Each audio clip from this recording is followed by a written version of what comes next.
Dog.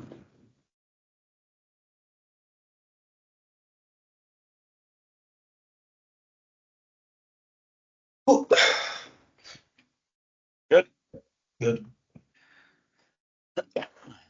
Ah, that's 9 players with. I forgot my trivia question. Where is it?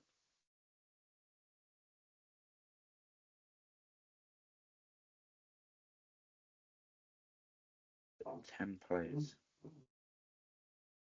Opening day.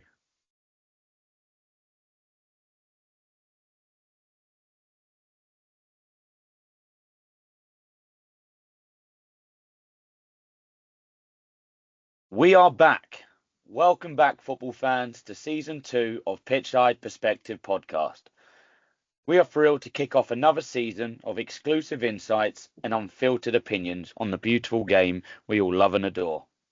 I'm your host, Stuart Sharples, and alongside me is the true knowledge of the podcast, Jack Collazar.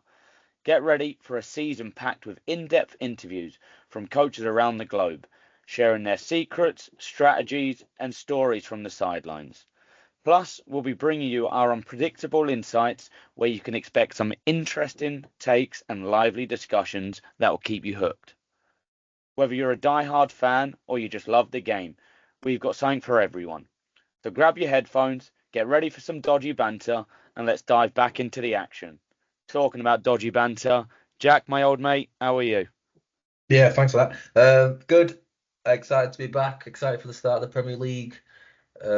Very happy with Huddersfield Town's start with the winning the league, winning the Carabao Cup. So now looking forward to the Premier League starting. Well, I thought I'd start off the podcast giving you a little bit of praise, calling you the true knowledge of the podcast. I mean, we're season 1 down, we start season 2, so yeah, I thought I'd start off on the right note with you. Yeah, I'm not sure about that, especially just before we make some predictions. I think last year maybe we got a few correct, but we also got quite a few wrong as well when it comes to predictions. Yeah, to be fair, I think when looking back at our predictions last year, I think you were probably more spot on than I was. I think I was a little bit more, maybe I would say bold and brave, and you maybe were a little bit more traditional, but it seemed that was the way it happened. And obviously today we'll go through our predictions for this season, and at the end of the season, we'll see how many we get right. But I don't know about you, but I'm so excited to have the season back. Yeah, I think the Euros was good. I think it was entertaining, and the Copa America was good and entertaining. But I do think the Premier League does just have something different to any other competition in the world. So definitely excited for it. Yeah, and I'm just waking up Saturday mornings, games are on. Um, I mean, you mentioned there, obviously, the Euros and Copa was exciting, but for me, I wasn't really too excited by either of them, to be fair. The Copa was just full of fans breaking into stadiums, and the Euros I thought was pretty boring. So I'm very happy to have the Premier League back, and I'm even more excited that the opening game is Manchester United as well. Yeah, going to be an interesting season for them. They obviously have to improve, but at the same time, they keep picking up a piece of silverware. So definitely lots to come from them, I would hope, at least anyway. Yeah, we'll definitely touch on United later on and go for our predictions, but yeah, we'll go through obviously who we're thinking as the winner, top 4, European places, relegation, and then we have a list of several different categories that we'll probably hit, like your top goal scorers, your players to look out for. But before we do we get going with our predictions, I thought let's start off with our trivia. I've made week 1 trivia pretty tough to be fair, so if you get, I would say 50%, I would be impressed by that. Are you ready? Sure. So, with it being an opening weekend of the Premier League, I've gone along that theme. So, there are 10 players who have scored a hat trick on the opening weekend of the Premier League. Can you name those 10 players? No, I definitely can't name those 10 players. Yeah, maybe I'll get lucky with 5, but definitely not getting anywhere near 10. Hopefully there's some, recognizable names in there, some big names in there. Yeah, I definitely. There's not going to be a name in there that you don't know. I don't think. I Yeah. think you're doing yourself a disservice. I think you'll be able to get five or more. Okay. Well, yeah. I mean, there's actually now I think about it, maybe two or three that come to mind. I've got half an idea on, and then maybe I can try and have an educated guess on a few more. Yeah, we'll see. We'll see. So we'll come back at the end of the episode, and hopefully you'll have some answers. But I think we start. I think we start at the bottom. I think we look at relegation first and work our way to the pinnacle of the top. Negative start. Yeah, negative start and a positive end. Um, I think, honestly, I don't think it's going to be a close race at the bottom. I think in past it's kind of come down to last weekend. Not sure about you, but I think two out of the three teams coming up are probably going to go straight back down. I think, in my personal opinion, the teams that were fighting relegation last year have got stronger. Um, and I think the gap between the Premier League and the Championship is starting to grow a little bit more, especially with the amount of money that's being pumped into the Premier League. So I think looking at who could potentially go down, it, it's hard to not look past the three teams that have gone up just because of I think the playing budgets, and I just think it's tough for teams these days to come up and really go from it. I think teams have come up, and you look at Luton last year. Luton came up and they turned into everyone's second favourite team in the Premier League. They were a good story. They were the underdogs. And I can see the replica of that is this season is going to be Ipswich. I think Ipswich, everyone's going to keep an eye out for, just because Kieran McKenna plays good footy. He obviously had the back-to-back promotion from League One into Championship and now into Premier League. So I think everyone's going to be wanting them to do well. But for me, I've got them in 18th spot, just missing out on promotion by maybe a few points towards the last few weeks. I agree in the sense that I think it will be a lot of people's kind of second favorite team, like you say, but I don't think they'll do as well as Luton did. You know, Luton did something special by even getting the amount of points they did. So I have Ipswich finishing in last place. Although I do agree, I think they will try and replicate that Luton kind of feel, and people will be supporting them as underdogs. But I have them finishing rock bottom. I think there will be four teams battling it out, and then there'll be a gap. But Ipswich I have in last place. So I've got Ipswich going down in 18th. For me, one of those other teams that have been promoted that I think are going straight back down is Southampton. I don't think their squad is built to last in the Premier League. One signing that I think that's done well, that they've done well in terms of getting him, is that Ben Brereton Diaz. I just don't know whether he's going to be consistent enough at that end of the table. Um, but Southampton do have a history of the Premier League. It's Yep. just whether or not is that going to mean anything? Are they going to be able to get through it? I think they might have maybe a decent start, but I think towards the end of the season you're going to see them falling further and further away. I think it does matter that they probably see themselves as a Premier League club, and I think Leicester City too probably see themselves as a Premier League club, and I do think that does matter. I do think that gives them belief in what they're going to do this year. I have Southampton as one of those four teams battling it out, but I have Southampton just staying up and just avoiding relegation um, in 17th place. So I have Ipswich finishing bottom, and then I have Leicester finishing in the relegation zone, especially because there is that potential for them to be losing points this year. They can get points taken off them. And then the other team I have in the relegation zone is Nottingham Forest. No, I agree on that one. I think Forest have toyed with death for the last few years, and obviously they had the point deduction last year. I just think it's time for them to go down. I think they've been very lucky in recent years, and I don't know. Again, I don't see them being strong enough. I don't see them having brought in the right caliber of player yet.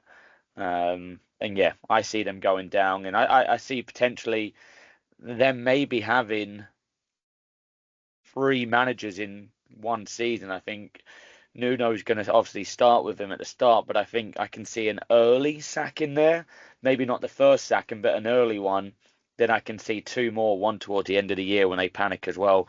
And I wouldn't rule it out. Big Sam Allardyce last 4 or 5 weeks of the season coming in to try and save them. That or Neil Warnock. Yeah, maybe I have like a bias against Nottingham Forest because obviously they beat Huddersfield in the playoff final to get in the Prem, and then ever since then I've been picking them to get relegated. Um, but I don't think I agree. I think they've had time at this point to bring in a certain level of player that they haven't. I think they need someone like an Elanga to kind of really kick on and do crazy things for them to have a chance of staying up. So what's your bottom three then as it stands? So Ipswich, rock bottom. Above them, Leicester City, and then above them, Nottingham Forest, which would mean Southampton just, and it might even come down to the very last weekend, Southampton just avoiding relegation. And then I think there will be a gap between that and the rest of the league. A good 6, 7 point gap. Yeah, you've got Leicester going down. The one thing I would say Leicester have going for them is I think Steve Cooper's a good manager. Um, I think Sure. he I think he was a little bit hard done by the Forest job. Yeah. And he's done well there to start with. And I think he'll have a point to prove a little bit in the Premier League. I'm not sure if you agree on that, but obviously with him being the ex-Forest boss, I think it's going to be a bit like, well, let me go prove why I'm a top manager and go maybe push Leicester into like that 14th, 15th spot first year, and then maybe he's looking to pick up a higher level of team after that. Maybe he's looking to go to, I don't know, maybe end up at like a Newcastle in the future or something like that. But I see Steve Cooper as a good manager that's going to be in the Premier League for years to come. No, I agree. I think he is a very good manager and he'll definitely be motivated, but so will all the other 19 managers in the league. So ultimately, I think it comes down to the cards he has to play and in terms of the quality of the players that he can put out on the field.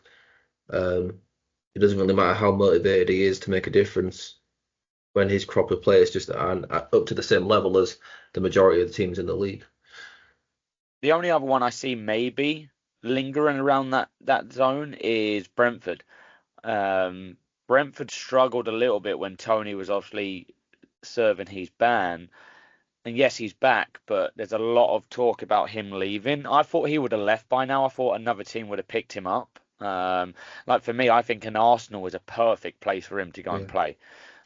I can even see now with Julian Alvarez going to Atletico Madrid, I can see City picking him up. 35 mil, you're talking like a third of what they've just got for Alvarez, and go play behind Haaland, second fiddle. You've got Haaland and Tony, two different style of players um, that could maybe offer you something different. But I think if Brentford lose Tony permanently, I think they could also struggle. But I just think Thomas Frank has the mindset just to keep them up, and their home form is going to be crucial as well because when they play at their stadium and it's rocking, it's a tough place to go to for a lot of teams.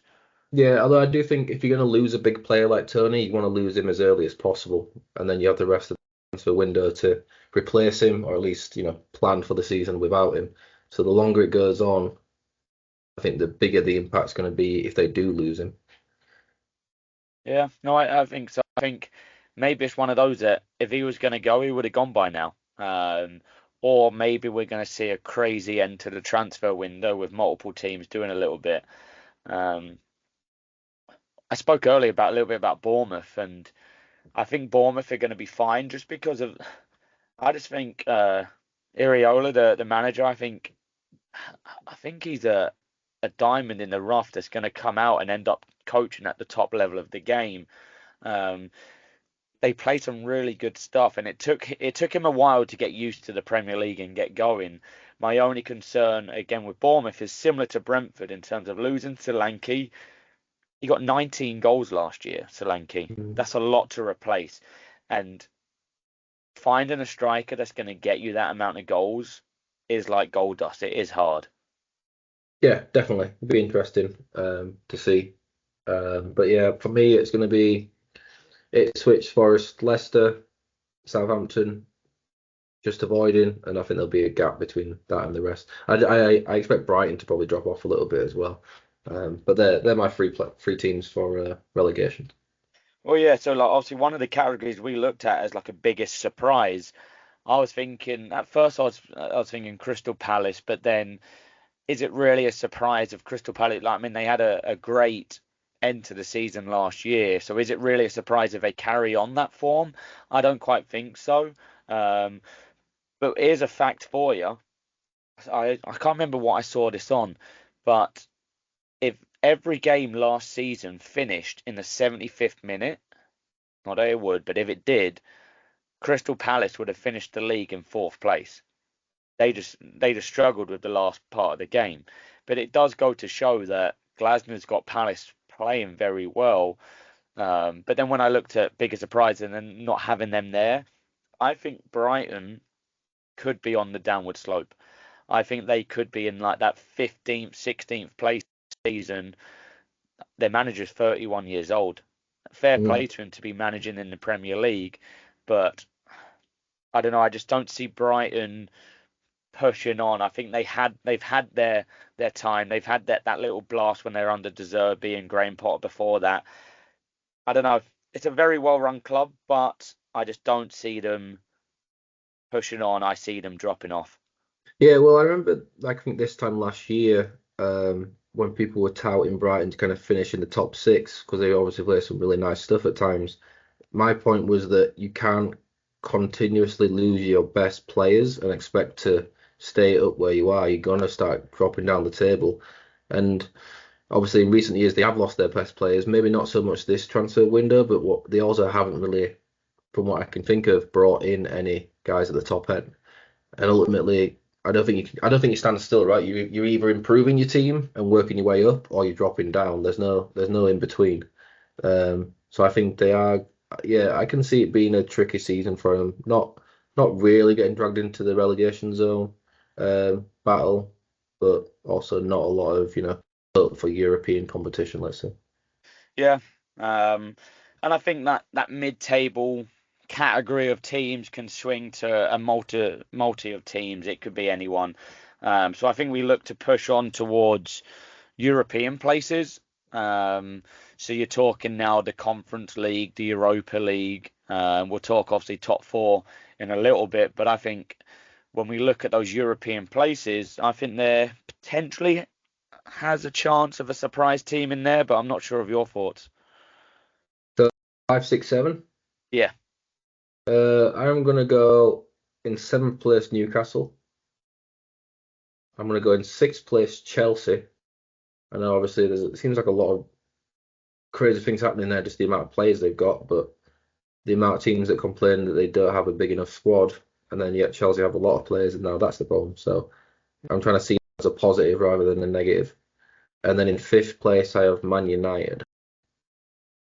interesting. So you see an improvement from United. I see an improvement from United. We you got to think Man United were like up there up until that last little stretch of games where they kind of went off the boil a little bit. They still picked up some silverware. I think they're going to be a lot of lessons learned from last year. Um, I think in the transfer market, also recently they picked up a couple of good players. Um, some of their younger players are a year older and a year more experienced. People like Mainoo and Hoyland. And Garnacho. So yeah, I think they'll be up there, and I think Ten Hag will make some big decisions when it comes to things like leaving out Marcus Rashford, for example, and playing Garnacho ahead of him consistently, and things like this. So yeah, I see them finishing fifth. I agree with you. I've got United in fifth place. I've got United in fifth. I've gone for Villa in sixth, and my only reason I've dropped Villa out of the top four is first season in the Champions League. We saw what happened to Newcastle. I think they're going to replicate the same form as Newcastle. An early abundance of Champions League games. The Champions League this year is a different format, so there's two extra games in the group stage or the league stage as we call it now. I see them potentially struggling to balance the squad. Injuries. The only saving grace is Unai Emery has done it before with Sevilla, right? He was the king of the Europa League and European competitions, and he managed to do it at league and cups. So maybe he can do it now, but I see first season in the Champions League, Villa dropping out, but that's not to say that they're weaker. I think they're a stronger team than they were last year. They've brought in some good signings. I think Onana from Everton shores up that midfield a little bit more. He didn't do too much for Everton, but I think it was maybe Everton's restrictive play, whereas I think Aston Villa will allow him to play a little bit more and just add a little bit more solidity in that middle. And I think he could replace Douglas Luiz, who they've lost. But if I'm a Villa fan and I have a toss up between my two best players in Douglas Luiz and Watkins, who do I lose? I'd rather lose Luiz. Watkins is going to get you goals. A bit like Solanke, you need a goal scorer to be successful. No, I agree. Out of the two, I'd want to keep walking. You know, competition is getting harder this season for them to try and replicate, and you've got the Champions League games. They have to keep hold of their best players, and they haven't. They've let their probably their best centre midfielder go, replace them with Onana, who like at times you see like little glimpses, and he looks like a real player and somebody who could be very very good, but also on a consistent basis he's kind of not. So maybe Unai Emery, obviously excellent coach, will really take him to the next level, and he'll be a good player for them. But losing to Douglas Luiz, I think, is a big blow. However, I think everyone just has so much faith in the manager there, whether you're a Villa fan or not. And because of that and his experience with European football, that's why I have Villa in the top four. One thing we have agreed on, right, is Newcastle in seventh spot. Here's a question I'm going to pose to you. You are the group that have come in and bought Newcastle off of Mike Ashley. You've you've got Eddie Howe there. He has a great first season, gets you into the Champions League, what you want. Second season, they drop off a little bit. They didn't have the best of season last year. They still did fine, but it wasn't great. As the owner of Newcastle, your dream and goal, right, is to be the best team in England. If he's lingering around that seventh, eighth, ninth spot, do you keep Eddie Howe? I think this season, is the judgment's going to be harsher on him. I think last year or so, the fact that they haven't really been able to spend the money that they have in their pockets to spend, the fact that then they do get the big signing in Tonali and then he can't play, um, probably helps Eddie Howe out a little bit. Whereas now this year he is back. He will be back at some point this year playing again. Again, they haven't been able to spend the money they have, which I it's kind of disappointing in a way because I would love it if like Newcastle just went buying some stars and put another team in that top four contention.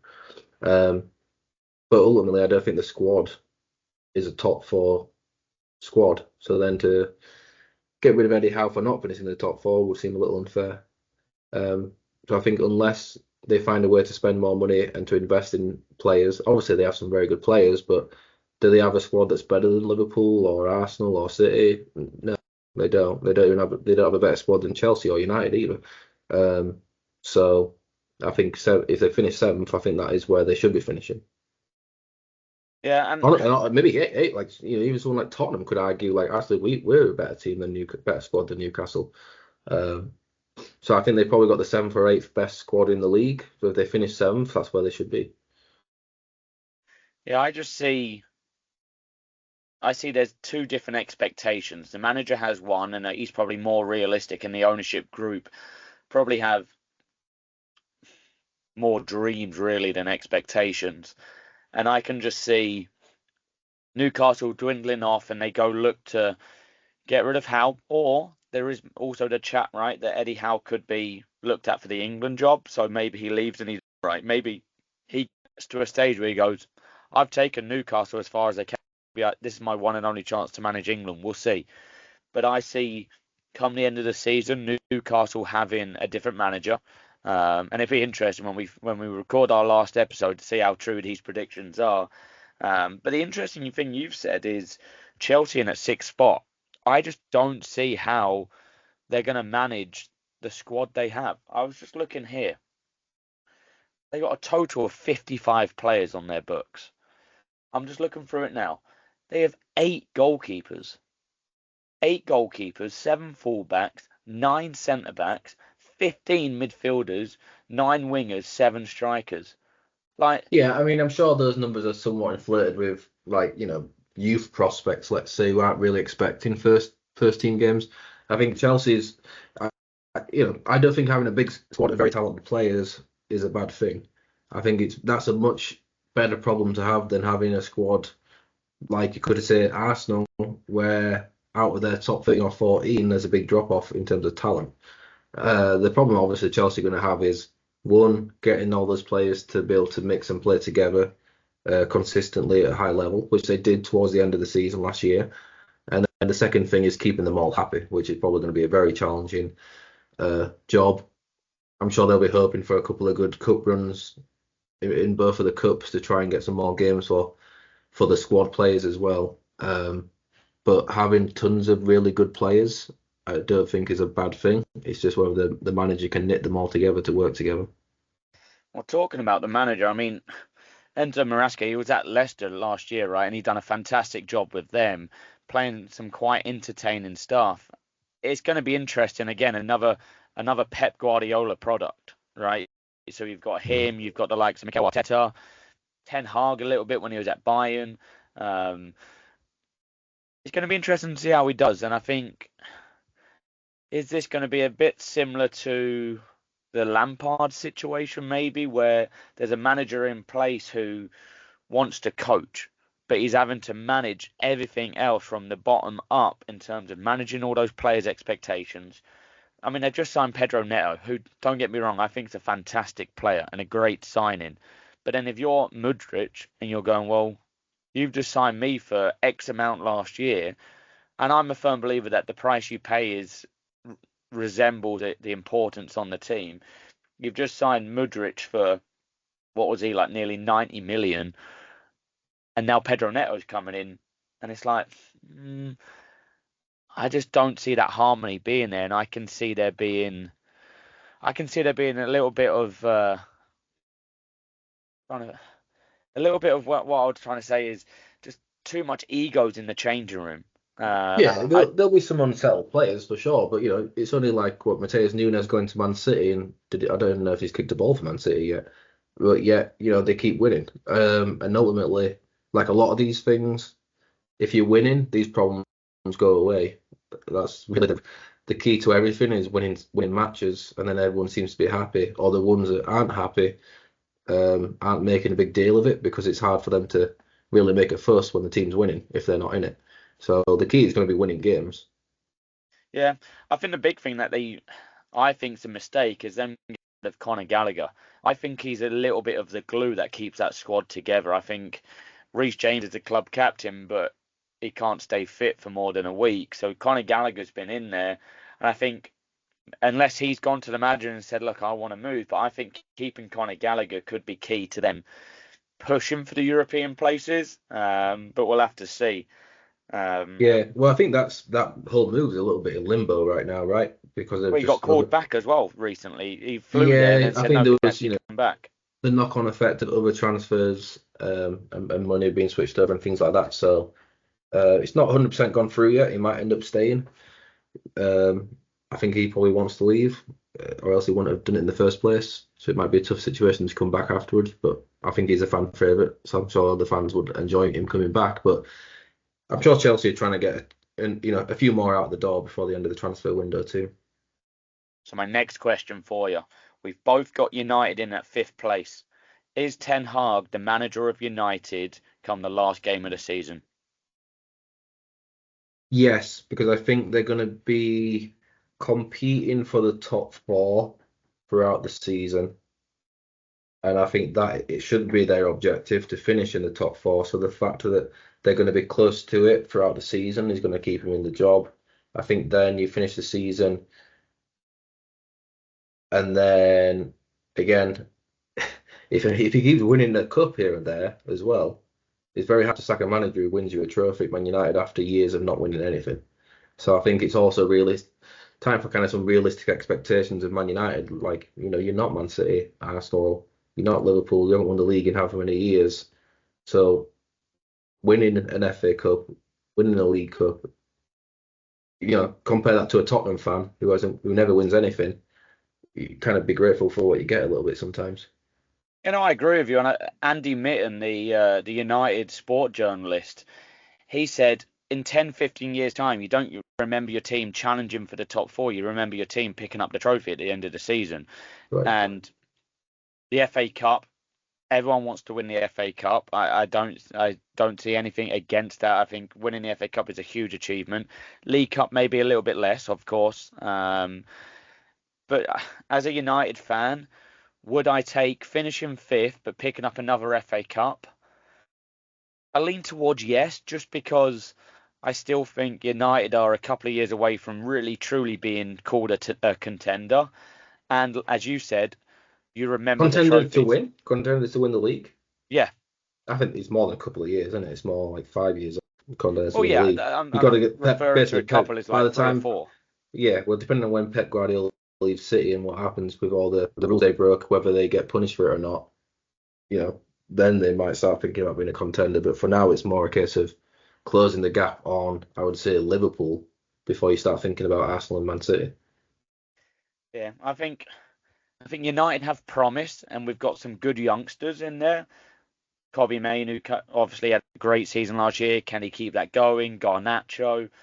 One quote I saw on Garnacho as well is he actually called up United. I don't know who he called up, Kathy, the secretary, I don't know, and said, "Can I come back from my break early so I can get started?" And fair play to him. If that's his mentality, then he could develop into one of the world's best. But he's got to have another good season. But the question mark for me remains over the head of Marcus Rashford. Can he revive his career and get it back to the season before? Uh, I I kind of think the ship has sailed a little bit. I think if it was me, I'd be picking Garnacho ahead of him. Garnacho's best position's on the left, and right now we're kind of seniority. Rashford goes there, and if anything, Garnacho gets moved over to the right. I would flip it over and say, well, who's performing? Um, so I don't hold a lot of hope for that, to be honest. Yeah. So me, I've got United in fifth, Villa sixth, and Newcastle seventh. Just what was yours again? I've got United fifth, Chelsea sixth, and Newcastle seventh. All right. So then moving on to the top four. I think for me, I think we started the champions. Who's going to be picking up the trophy at the end of the year? I think you would be a fool to say anyone other than City. And I can see using my magic crystal ball, Pep Guardiola picks up the fifth league in a row, calls it a day at City, and moves on. Yeah, it's a bit of a boring answer, but I've got Man City. Yeah, I mean, I don't think you can't gamble against them.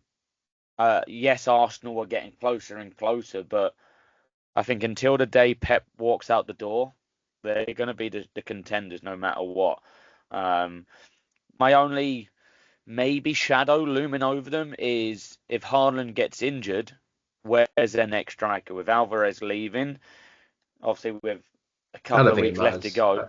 I think if Pep wanted another strike, if he wants one, he'll get one. But I think he's more than happy to play with like a Foden as the furthest player forward, or Bernardo Silva, or any one of those with kind of very high level quality players in there. I don't think he necessarily, even when Haaland does play, I think at times he finds it frustrating because he isn't on that same. Obviously, it's finishing and everything's fantastic, but in terms of the link up and the creative playing around the box, he's not on the same level as the other guys. So I think he'd be fine if Haaland was out. So what do Arsenal need to do to win the league? Uh, well, if they can still get a striker in before the deadline, I think that would go a long way. I think they need to help Man City drop off, but I thought Man City had spells last year where they dropped off a little bit. I feel like last year was their chance, to be honest. Um, what do they need? They need the same results against those top teams because I think they took 4 points off City from the two games last year. So they need to do that again, and then they need the killer instinct to not drop points where they shouldn't be dropping them. That ki- A stellar home record, and making sure away from home they're beating the bottom half of the league. and picking up points away from home against the better teams as well. You mentioned there, right, that they obviously got 4 points out of 6 from City. But I'm going to take you back to that game at the Etihad when they were celebrating a draw Yeah. against them. City at that point, I think, were maybe just showing a little weakness in there for the taking. Arsenal need to stop being bottle jobs and go and get that win. Stop going to the Etihad and trying to get a draw because that keeps it safe and maybe you'll get it. No, you've got, if Arsenal are going to be contenders and go and win this league, they have to go to Anfield, go to Etihad and win. I And think they have a good not, I don't record think of you have to four out of necessarily six win. points, but they have to win. I think even if they draw, that's fine. That's not a bad result. That's fine. But to celebrate it, I think shows a certain mentality. I think if they walk off the field after that draw, going, all right, we got a draw, and then it's like, right, let's knuckle down from now. What was that? 8, 7 games till the end of the season, I think it was. Knuckle down and win out to the rest of the season and be champions. But to have that and it's been thrown at Arteta in the past about like the overreactions at the end of the games, right? How the players are playing with so much kind of passion and intensity that when it comes to that end of the season, it's just too much. They've just kind of burnt out. So I think you can be happy with the draw. I just think celebrating the draw was a show of weakness. I think mentally in terms of are you winners? Are you going to be really decisive at the end of the season? Yeah, no, I think it is. And I think Arteta's built a good team and a good squad now, where if a player gets injured, a decent player's coming in. But hypothetically, if Arsenal had Haaland as their number 9 and Man City had another striker, I think Arsenal are the contenders. That is the difference. I think Arsenal, if you go find yourself a striker that's going to bang in goal every week and be so dangerous like Haaland is, we're talking a different game. But I think for me, I've got City first, Arsenal second by 4 or 5 points at the end of the year. Yeah, I've got City first, Arsenal second, Liverpool in third, which is a bit of a maybe a bit of a risky one, and Aston Villa in fourth. Where have you got Tottenham finishing? So that was my biggest surprise of the season, right? Tottenham finishing outside of the top eight. I think Tottenham have a big off year and finish ninth or tenth. Wow, interesting because so I mean, we've there's gone. always one team each year that are way off it, right? Especially with how competitive that top eight is in the Premier League. So I think you got to pick someone who's, a big club who's supposed to be competing top four, who's just going to drop off it. Because even like the West Ham squad looks very good. So they're going to they'd probably argue that they should be in the top. They're going to be competing in the top six. Maybe they will, maybe they won't. But um, yeah, I think Tottenham are going to have a down year. Interesting. I've got Tottenham finishing third. I think how they started the season last year, I think after the first 8 to 12 games, they were there or thereabouts in first place. And it was just because of a drop off. Me personally, I love Ange Postecoglou. I think his demeanour, the way he carries himself, he's honest, he's transparent. I like how he is. I would like them to achieve a little bit more. Um, I like their style. I think they can push on. And for me, the signing of Solanke is the signing of the transfer window so far. I think is he as good as Harry Kane? No, but he's close enough that I mean you look at Solanke last year, 19 goals. I think so if you're adding 19, 20 goals to Tottenham's squad along with Son, Madison, all of those players that they have, I think Tottenham can be contenders for that third spot. Yeah, I mean, I'm sure I'm a fan of the manager as well. I'm sure he's a nice guy. I've never met him, but ultimately that doesn't mean you finish in the top four, does it?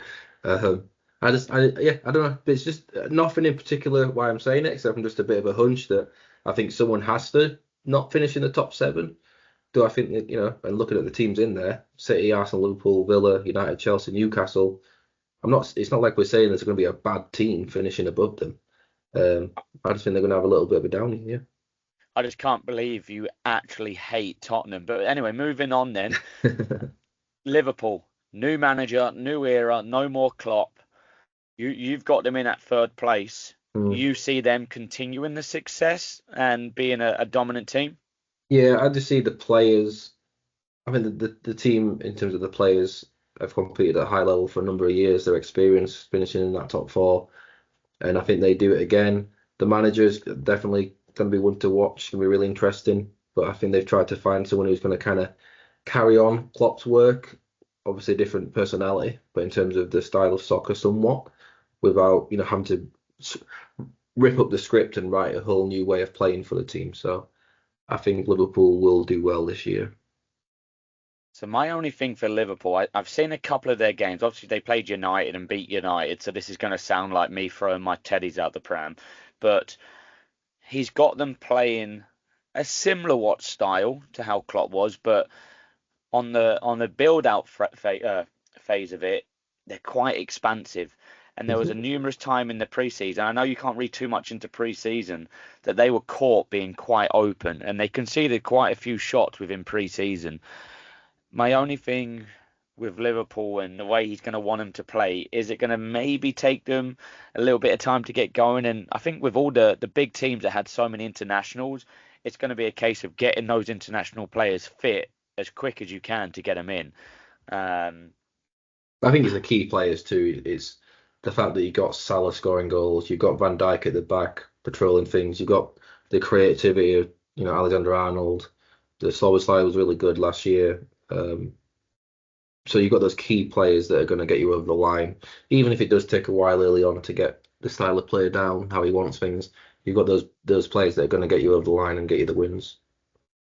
I still think Liverpool need another centre half. I think, yeah, you got Van Dijk. Don't think he's anywhere as near as good as he used to be. I think he's definitely on the decline.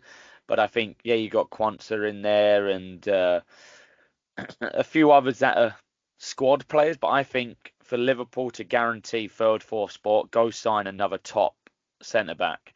Um, I think that's it was my like opinion. it was the holding midfielder they wanted, right? From Spain, who ended up pulling out and they couldn't. Zubimendi, Martin Zubimendi from Real Sociedad. Yeah, he turned round, called him up, and said, "Sorry, Liverpool, I'm staying." Yeah, it was kind of like thanks, but no thanks. So I think that was kicking the teeth because they kind of pretty much stated that he was their main target. So be interesting how they react. If they, I'm sure they should have at least a plan B and a plan C to go to next. Um, but it looks like that holding midfielder is what they want. Yeah, the only thing as well is a Dutch manager. Dutch managers and they have struggled a little bit in the Premier League. Like Eric Ten Hag has struggled, Louis van Gaal struggled before that. Like Dutch managers have found it hard in the Premier League, especially when they transition from the Dutch league.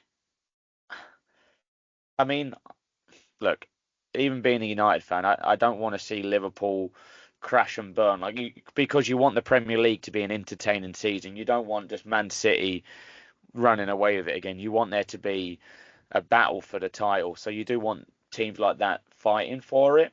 Um, I think Liverpool fans are going to be anxious, and they're going to be anxious to see what he has to deliver and how he handles the Premier League, and it'll definitely be interesting. Yeah, I think Liverpool have got goals as well. That's the thing with Liverpool. If you look at their front three and their options to That will play in get their you front out of three, tough situations. Darwin Núñez could really, I think he could really kick on this year because he had a lot. He's How has such he a not been handful. banned? Well, yeah, I mean that's another He thing, he but twatted a fan in the face and he's still playing. How Cantona does a kung fu kick, gets banned. Eric Dyer runs in, gets a short ban. How has he not been banned? yeah, well, I can't make those rules, but I think he's always been a real handful for defenders. I think he's sometimes just not had the rub of the green. The amount of times he seems to hit the post and crossbar is ridiculous. But I think he might score a lot of goals this year actually, for Liverpool. He's a groundsman's worst nightmare. The amount of times the groundsman has to paint the post because he hits it every game. Yeah. But all right, so for me, I've got City winning it, Arsenal in second, Tottenham fourth, Tottenham third, sorry, Liverpool fourth. Yourself? City first, Arsenal second, Liverpool third, Aston Villa in fourth. All right, so the league table is shaping up in terms of our predictions. So I think we look now towards a few of the categories. I think we start at the top of the field and top goal scorer. Who are you predicting to be picking up the Golden Boot? Um, I've almost just talked myself out of it actually. I'm going to give my boring answer of Haaland. But I almost just talked myself into saying Darwin Núñez, but I want to go Haaland. Yeah, it's hard to look past him, right? The only thing stopping him is if he picks up an injury. But he picked up an injury last year and missed a chunk of it and still was banging goals for fun. Yeah. The guy for me, I've mentioned him already on this episode, is Solanke. I think the way Tottenham play, and I think Solanke is, I think he could be pushing Ollie Watkins to be like maybe that second striker behind Kane, or if Kane's not really at it anymore, pushing for that number one spot. I think Solanke's got good size about him. He can finish with both feet pretty well. I think he's going to have a very good season. Yeah, we'll see. Like I said, I think for whatever reason, I just feel like Tottenham are going to have a down year, but I have absolutely no reason to think that except from just a hunch. The thing for me, Solanke has a good season if James Maddison stays fit, because James Maddison Mm, can find a striker. for Last sure. year, James Maddison started well, so he picked up numerous injuries, and it kind of killed Tottenham a little bit. If James Maddison stays fit, Tottenham make the top four. Solanke's top goal scorer. Yeah, I think that's a good point. I think if he might lay 10 goals on a plate for him. So Hang on, did you just say I had a good point for once? yeah, don't get excited. I'll take that. Um, so top goal scorer, I've said Solanke, you said Haaland. We spoke a little bit about our biggest surprises. I've mentioned I think Brighton could be down there. Who did you mention could be your biggest surprise this year? So I said Tottenham finishing out the top eight. Yeah. In terms of then individual players, let's have a look at who you think is going to be picking up Player of the Year come the end of the year. I'm going to go De Bruyne. I think it's just if he can have a year, a full season on the field, not picking up injuries, um, and all I think there was rumors of him leaving. I really think he wants like that season of being the best player in the league.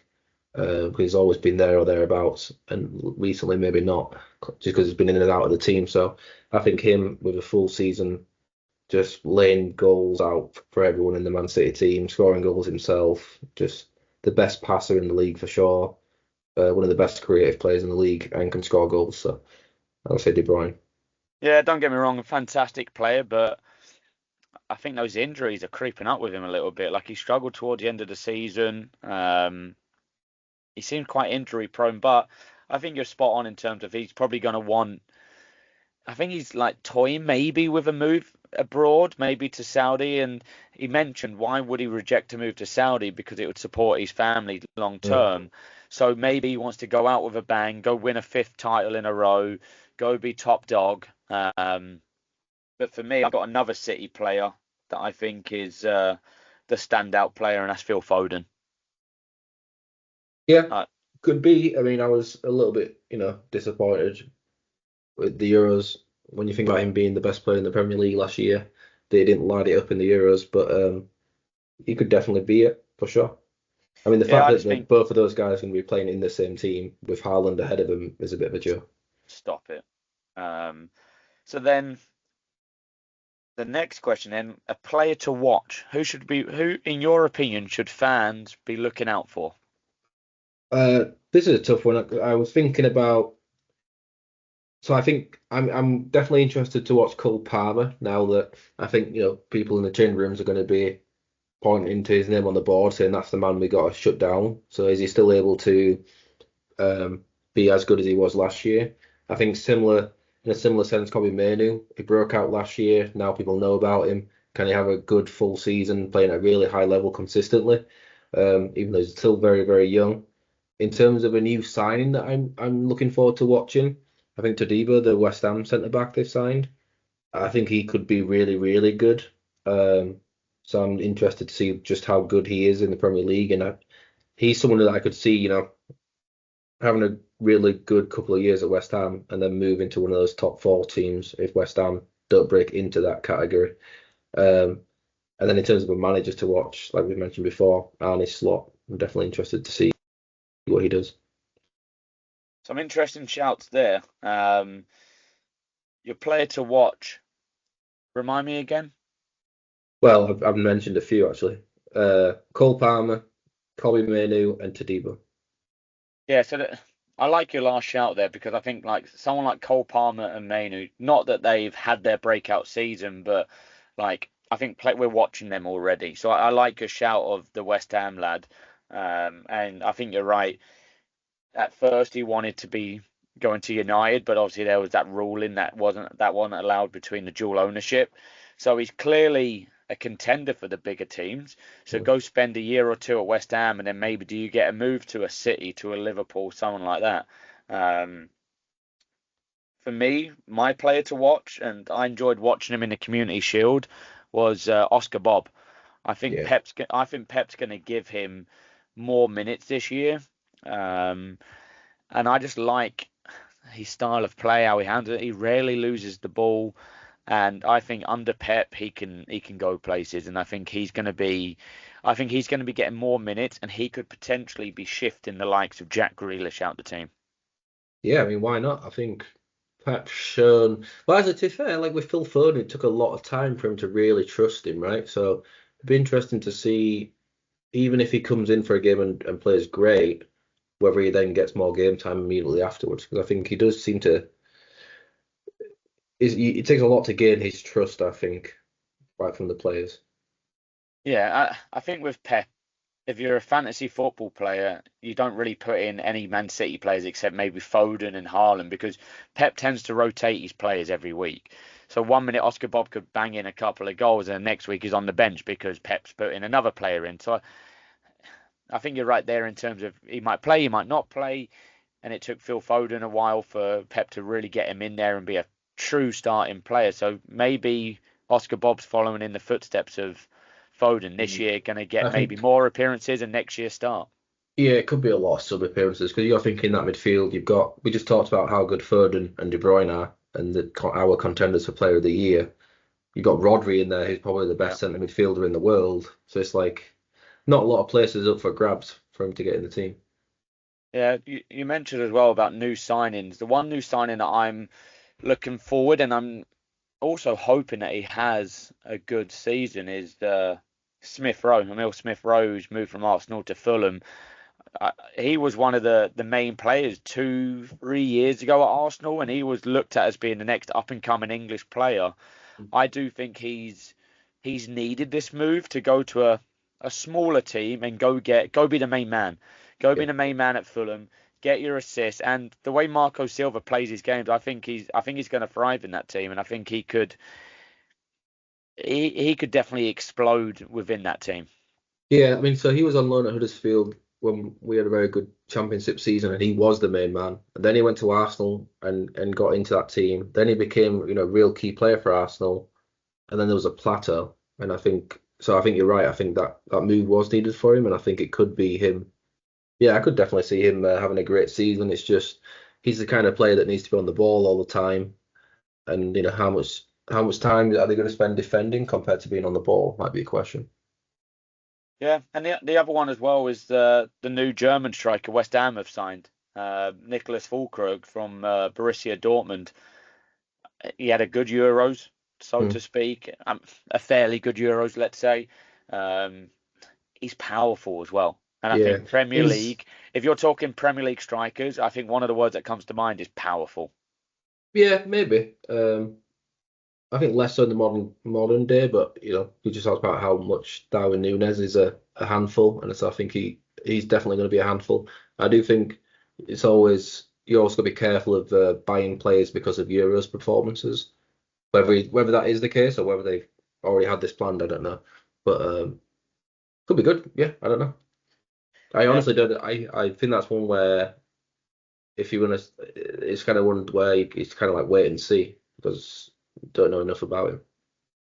yeah, and you just mentioned there, and it just triggered my memory of like you said there about being careful about signing players on the back of like a good summer tournament, World Cup, Euros, whatever it might be. And I think when you think about that, you could also put into the conversation of Cody Gakpo, right? Where he had that good tournament, and then Liverpool signed him in the January. But I think he could have a good season at Liverpool as well. I liked how he played for Holland, but the crucial part was he played off the left, whereas I feel like Liverpool don't tend to play him off the left, and that's where he's thrived. Well, I think Liverpool have four very good options in that front three, right? Between him, Nunes, Salah, and what was the other one? Luis, is it? Um, So where I don't know what the manager sees as his starting three out of those four players, to be honest. Yeah, but it's a good selection to have, though. Oh yeah, I mean, in terms of I don't know if there's a team that has a better, maybe City, but a better option for players to pick from for their front three than Liverpool have.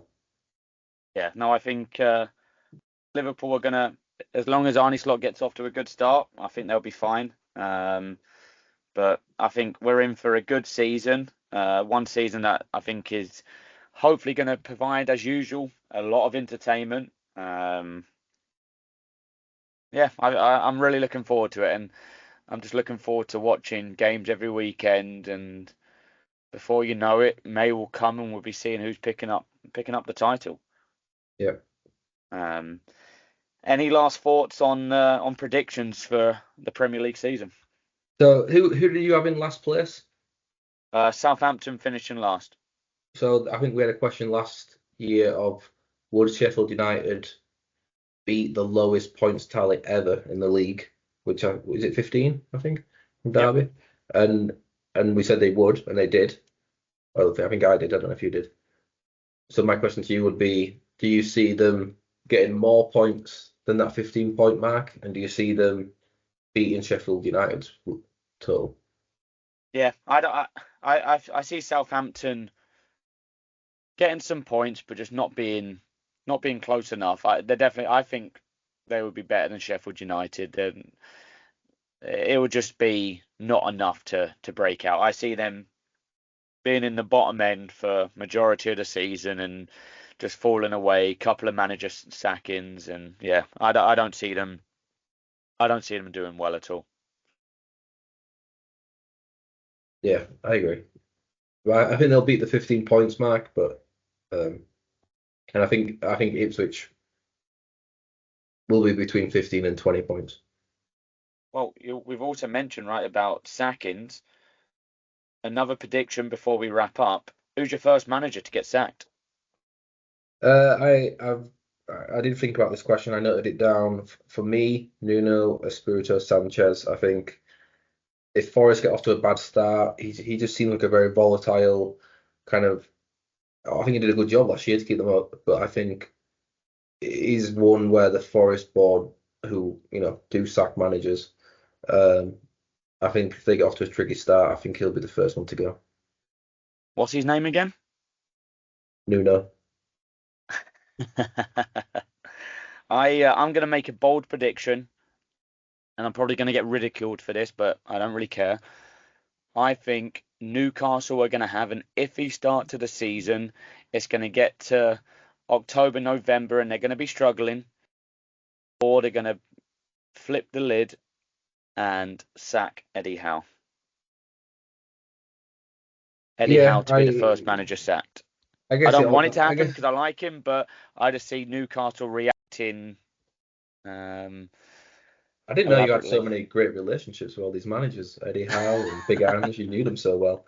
Um, but yeah, I think that comes down to what is the Newcastle's owners and boards expectations. Are they, how do they see themselves as a top four club right now, or do they, like I do, think they're a top eight club? We shall see. But yeah, as usual, these predictions are probably going to be completely wrong. We'll look back at this in 4 months' time, 6 months' time, 8 months' time, and laugh at ourselves. But as I said in the start, we do make boldful predictions, and the banter can sometimes be dodgy, but this is why you listen. Um, Before we do finish though, Jack, it's time to revisit the question. Yeah, I was just noting some names down there actually as you were talking. I just remembered that I had to answer this question. So for you and the listeners, I will repeat the question. There have been 10 players to have scored a hat trick on the opening weekend of the Premier League. Who are those 10? Yeah, I'm not gonna get. I haven't even written 10 names down. Um, so first one, I'm pretty sure I heard this. Unfortunately, he passed away recently, and it was in people were talking about him and his career. I think one is Kevin Campbell. Correct. One that I think I can actually remember because it was recent. is Fernandez. I think Man United beat Leeds by like 6-0 or something like that opening day, and he scored a hat trick. Manchester United 5, Leeds United 1. Bruno hat-trick, becoming the 10th player and the last player to do it. Okay, so everyone's before that, right? That's good. Um, then I've gone like I'm trying to just use a bit of logic. So I know that I'm pretty sure Ravanelli scored a hat trick on his debut. So I'm hoping that his debut was the first game of the season after a transfer in the summer. He is famously the only player to have scored a hat-trick on his Premier League debut. Yeah. So I'm kind of going off the stats that I know of, right, and trying to work them in. You're doing all So right like, so far. so I knew that Ravanelli one. So then my other one is so I'm thinking of hat trick stats. So I think Aguero has the most hat tricks in the league. So I'm just gonna guess that he's got one on the first game of the season. Good guess, but incorrect. He has not scored a hat-trick on the All right, opening day. all right. And then my other kind of hat trick stat fact that I know is that Letitia is the only one to score two hat tricks and be on the losing team. So I'm hoping that one of those was on opening day of the season. 95, 96. It was losing against Nottingham Forest 4-3, but he did score a hat-trick on the opening day. All right. Well, that was lucky because I only said that just to show off that I knew the fact about him scoring two losing hat tricks. And then the other one that just like came to my mind just out of nowhere, when I'm pretty sure this guy did it when he was like a young player, and there was a lot of talk about how good he could have, how good he might actually become. Did the Bong Lahore do it at Villa? Gabby Bong Lahore in the Was it when he was 08-09 young? season against Man City. What year was that? 08-09. Okay. Yeah. Uh, He's the youngest player to have done it out of these 10. He was 21 at the time. all right. So how many more am I trying to get? You've got 5. You've got 5 more to get. I got five. Matt Um, Letitia, Kevin Campbell, Ravanelli, Bong Lahore, and Bruno Fernandes. all right. The other name I wrote down. Yeah, I think I'm done, to be honest. I'll throw one out there, Drogba. A complete guess. Didier Drogba, 2010-2011 season, 6-0 win against West Brom. And then I might as well just have another guess until I get one wrong.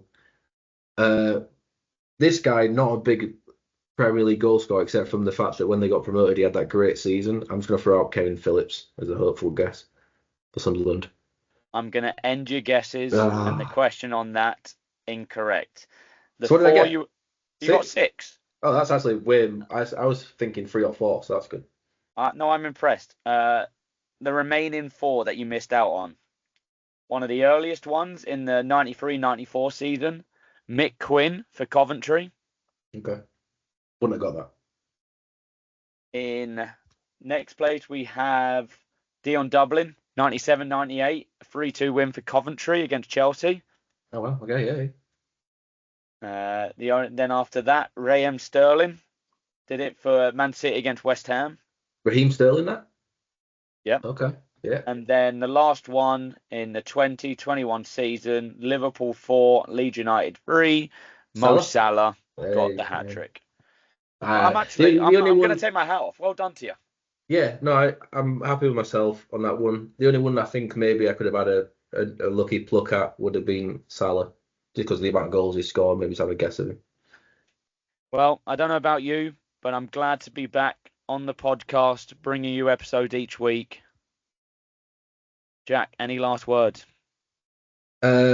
Just looking forward to a good Premier League season, and we hope everyone out there is able to do the same. Looking forward to getting watching their teams play, whether it's Premier League or not.